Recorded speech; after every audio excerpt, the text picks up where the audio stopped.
త్రివిక్రమ్ శ్రీనివాస్ గారు అలియాస్ గురూజీ తన గురించి మాట్లాడే స్థాయి నాకు ఉండకపోవచ్చు, కానీ ఒక ప్రేక్షకుడి స్థానం నుంచి ఒక అభిమానిగా నా అభిప్రాయాన్ని మీతో పంచుకోవాలనుకుంటున్నాను. Welcome to celebrating life the best.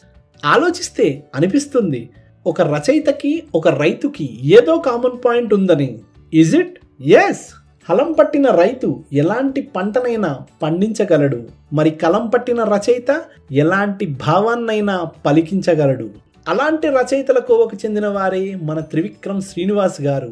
ఈయన రచయితగానే కాదు, డైరెక్టర్గా కూడా సూపర్ సక్సెస్ఫుల్. తన మాటలకే సెపరేట్ ఫ్యాన్ బేస్ ఉందంటేనే ఈ మాటల మాంత్రికుడి క్రేజ్ ఏంటో మనకు అర్థమైపోతుంది.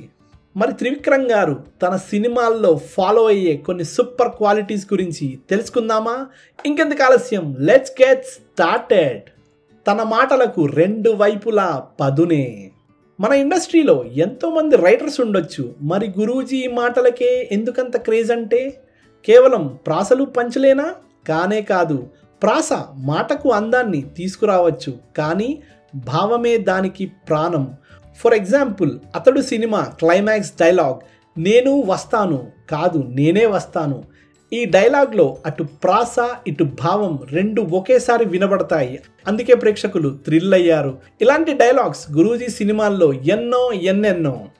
Number 2, commercial values plus family values. ఒక సీన్లో ఎలివేషన్ పండాలంటే అయితే మంచి సిచ్యువేషన్ పడాలి లేదా మంచి ఎమోషన్ పండాలి. గురూజీ ఏ సినిమా అయినా తీసుకోండి, హీరోకి ఖచ్చితంగా ఫ్యామిలీ అంటే సూపర్ అటాచ్మెంట్ ఉంటుంది.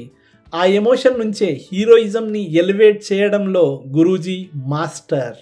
ఫర్ ఎగ్జాంపుల్, తాత ఆనందం కోసం అత్తను తిరిగి తీసుకొచ్చిన అల్లుడు, అదేనండి మన పవర్ స్టార్ గారి Attarintiki Daredi. Number 3, keep it simple but interesting. మనం గమనిస్తే త్రివిక్రమ్ గారి స్టోరీల్లో పెద్ద పెద్ద ట్విస్ట్లు, పెద్ద పెద్ద మెసేజ్లు ఉండవు. ఆయన కథలు ఎగిసిపడే అలల్లా కాకుండా అలా అలా సాగుతూ ఉంటాయి. Simple stories but interesting. మన స్టైల్లో చెప్పాలంటే అడ్వెంచర్స్, అడ్వైజ్లు బోర్ కొట్టొచ్చు, కానీ అదిరిపోయే ఎంటర్టైన్మెంట్ మాత్రం బోర్ కొట్టనే కొట్టదు. నంబర్ 4, ద ఆ సెంటిమెంట్. కళా తపస్వి ద గ్రేట్ విశ్వనాథ్ గారికి సా సెంటిమెంట్ ఉండేదంట. లైక్ సాగర సంగమం, స్వాతిముత్యం, స్వాతి కిరణం.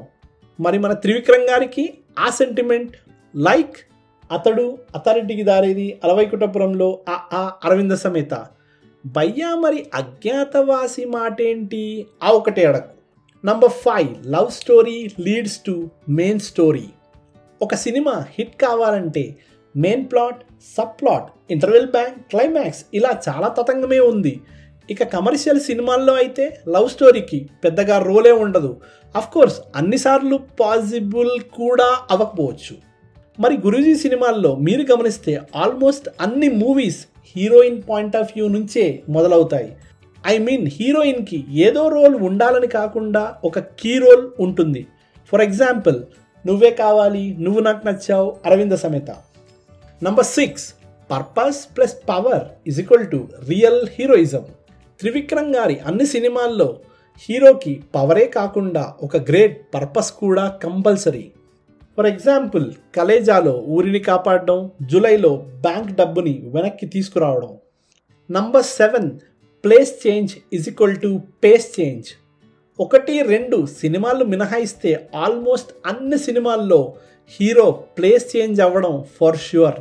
అత్తారింటికి దారేదిలో కళ్యాణ్ గారు స్పెయిన్ నుంచి ఇండియాకి రావడం, మల్లీశ్వరి సినిమాలో వెంకటేష్ గారు వైజాగ్ నుంచి హైదరాబాద్కి రావడం, అలా ప్లేస్ మారడంతో స్టోరీలో పేస్ కూడా మారుతుంది, కథ మంచి ఊపందుకుంటుంది.